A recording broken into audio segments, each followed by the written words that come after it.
এই ফেসবুকের চিঠিটি অত্যন্ত গোপনীয় হবার কথা। এই চিঠিটি যাচ্ছে উপজেলা নির্বাহী অফিসারের দপ্তর থেকে নির্বাচনী অনুসন্ধান ও বিচারিক কমিটিতে। এই চিঠিটি 17 তারিখ লেখা হয়েছে, কারণ অদ্য লেখা। তো 17 তারিখের একটা চিঠি 17 তারিখ রাতেই বা 18 তারিখ সকালবেলা সামাজিক যোগাযোগ মাধ্যমে ভাইরাল হয়ে যায়। যেই ইউএনও অফিস একটা চিঠির নিরাপত্তা 2 ঘন্টাও রাখতে পারে না, গোপনীয়তা রক্ষা করতে পারে না, তারা কি করে একটা নির্বাচনের মতন বড় কাজ পরিচালনা করবেন, এই প্রশ্নটা আমি আপনাদের মাধ্যমে রাখছি।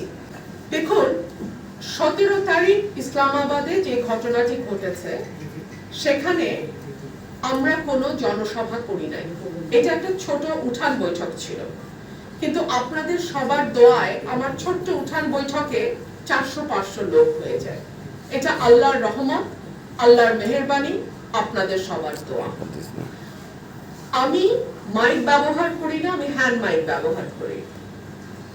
আমি স্টেজ বলতে একটা চেয়ার ছিল, দুটা, আর দুপাশে আমার জন্য একটা চেয়ার, আর দুপাশে দুটো চেয়ার ছিল, আর সব সামনে প্লাস্টিকের চেয়ারে মানুষ বসা ছিল, দাঁড়ানো ছিল। এর মধ্যে যখন ম্যাজিস্ট্রেট সাহেব আসেন, তিনি এসে পুলিশ নিয়ে প্রথমে ভেতরে ঢোকেন, উঠানের ভেতরে আসেন। আসার পরে আমি দেখতে পাচ্ছিলাম, আমার লোকজনও তাকাচ্ছিল, মানে আমার যারা ভোটার তারাও তাকাচ্ছিলেন। এক পর্যন্ত স্টেজের উপর উঠে আসেন, আমার একটা চেয়ার ওই মঞ্চে, আমি দাঁড়ানো, উনি ওখানে উঠে আসেন।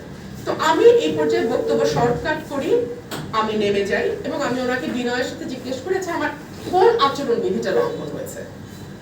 উনি আমাকে বলতে পারছিলেন না।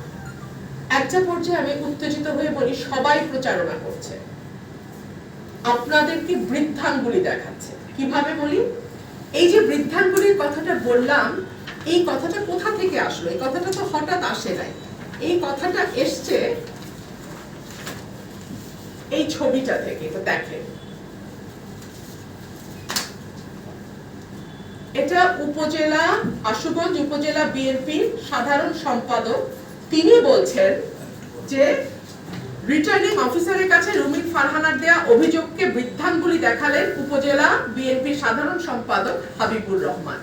এটা ব্রাহ্মণবাড়িয়া নিউজে বড় করে গেছে। আমি সেটা ওনাকে দেখেছি যে মানুষ, অন্য প্রার্থীর কর্মীরা এভাবে আপনাদেরকে বৃদ্ধাঙ্গুলি দেখায়, আপনারা কিছু করতে পারেন না। এটাই আমি বলেছি, আমি কাউকে বৃদ্ধাঙ্গুলি দেখাই নাই। অর্থাৎ চিন্তা করে দেখুন, সরকারি চিঠি, দুটো চিঠি আপনাদেরকে আমি পড়ে শোনালাম, দুটোতেই দাবি করা হচ্ছে আমি বৃদ্ধাঙ্গুলি দেখিয়েছি। এটা সর্বৈব মিথ্যা। আমি ম্যাজিস্ট্রেটকে বলেছি যে অন্য প্রার্থীর কর্মী সমর্থকরা এই যে বৃদ্ধাঙ্গুলি দেখায়। আপনারা একটু দয়া করে এটা দেখুন, সবাই দেখুন ছবিটা নিয়ে। এটা নিউজও হয়েছে, এটার বড় হচ্ছে এই যে দেখেন। এদিকে ঘুরে না পাই, আপনি এদিকে দেখেন।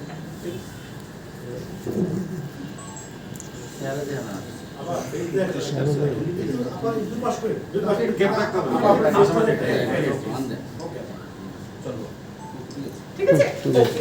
তাহলে বৃদ্ধাঙ্গুলির ব্যাপারটা আমি ক্লিয়ার করতে পারলাম, তাই না? আচ্ছা, এবং এই যে প্রশাসন সেখানে উপস্থিত ছিল। হাবিব সাহেব যখন বৃদ্ধাঙ্গুলি দেখান, তখন প্রশাসন এখানে উপস্থিত, কিচ্ছু করে নাই।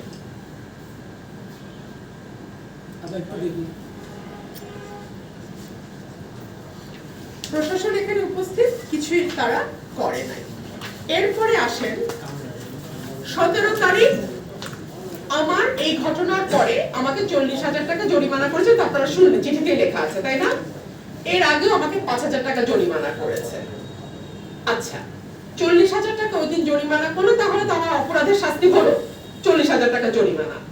তারপরে দ্বিতীয় অ্যাকশন হলো উপজেলা নির্বাহী অফিসার বা ইউনো, তিনি চিঠি পাঠালেন অনুসন্ধান ও বিচারিক কমিটি, নির্বাচন অনুসন্ধান ও বিচারিক কমিটি। তার মানে এক অপরাধের জন্য আমার 2 নম্বর শাস্তি।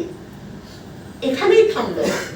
3 নম্বর শাস্তি হিসেবে রিটার্নিং কর্মকর্তা বা ডিসি, উনি আবার আমাকে একটা নোটিশ পাঠালেন। আমি এখনো সেই নোটিশ পাই নাই, সামাজিক যোগাযোগ মাধ্যমে দেখেছি। ঠিক আছে, তাইলে কি হলো? একটা অপরাধের জন্য আমাকে 3 জায়গায় শাস্তি দেওয়া হলো, 40,000 টাকা জরিমানা, অনুসন্ধান কমিটির কাছে রিপোর্ট, এবং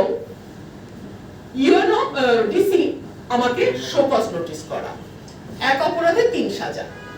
এই প্রশাসনের অধীনে আমি কেমন করে নির্বাচন করি যারা অলরেডি এতটা বায়াসড?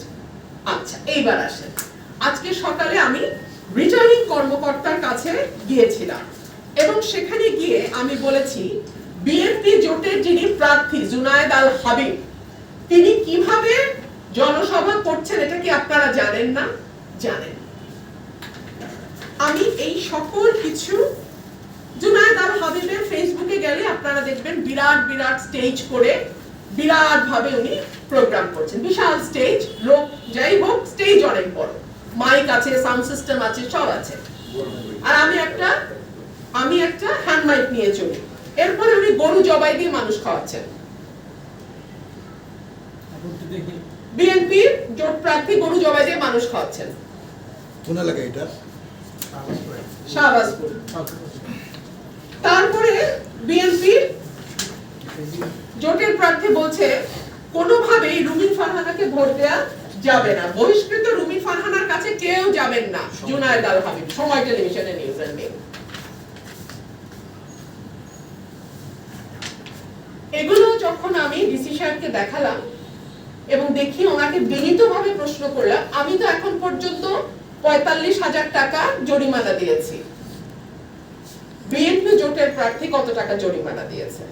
আমি 1.5 ঘন্টা ওনার সামনে বসে থেকেও এই অঙ্কটা ওনার কাছ থেকে জানতে পারলাম না। ওনারা জানেন না বিএনপি প্রার্থীর জরিমানা দিয়েছে কিনা। তার মানে এই যে এতগুলো document, full of videos and photos which clearly shows the way he is conducting his election campaign, 1 টাকা তাকে জরিমানা দিতে হয়নি বলে আমি ধরে নেব, তাই না? আপনারা আমাকে বলেন তাহলে ইলেকশনের লেভেল প্লেইং ফিল্ডটা কোথায় আছে? এই ডিসি, এই ইউনোর অধীনে আমি কি বিচার পাবো? এই প্রশ্ন আমি আজকে আপনাদের কাছে রাখছি।